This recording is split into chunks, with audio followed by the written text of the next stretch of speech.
JNTH 3132 B Pharmacy exams అయిపోయి చాలా రోజులైంది.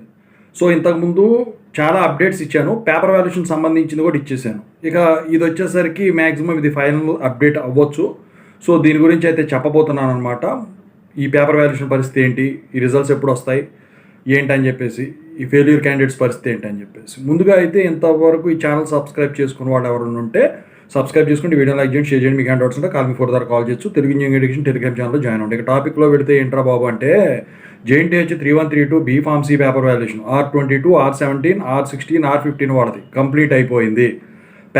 మార్క్స్ ఎంట్రీ ప్రాసెస్ అయితే జరుగుతూ ఉన్నది. అయితే ఇప్పుడు సెట్లో ఉన్న టైం కాబట్టి కొంచెం డిలే అవ్వచ్చు. అది కూడా కాకుండా 2122 బీఫార్మసీతో పాటు ఈ 3132 బీఫార్మసీ రిజల్ట్స్ ఈసారి డిక్లేర్ అయ్యేదానికి ఛాన్స్ ఉంది. మరి పాస్ పర్సంటేజ్ ఎలా ఉంటుంది? పోయిన సంవత్సరం 3132 బీఫార్మసీది వచ్చేసరికి 4th ఇయర్ కంటే కొంచెం తగ్గిందండి. ఎందుకంటే బాగా స్ట్రిక్ట్ కరెక్షన్ అనే అనుకోవాలి, లేకపోతే స్టూడెంట్స్ రాయలేదని అనుకోవాలి. చాలామంది ఫెయిల్ అవ్వడం అయితే జరిగిందనమాట. ఈసారి కూడా అదే జరుగుతుందంటే ఈసారి జరిగేదానికి ఛాన్స్ ఉండదు.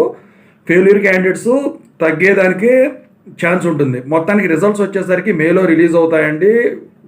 2122తో పాటే డిక్లేర్ అయ్యేదానికి ఛాన్స్ ఉంది. వద్దు 2122 రిలీజ్ అయ్యే 3132 అనుకుంటే మాత్రం చేసేదాన్ని. కాకపోతే నాకు తెలిసి అయితే ఎప్పుడు జరిగేది 2122 బీఫార్మసీతో పాటు 3132 బీఫార్మసీ రిజల్ట్స్ డిక్లేర్ అవుతాయి. May 20 లోపు మీకు రిజల్ట్స్ అయితే డిక్లేర్ అయిపోతాయి.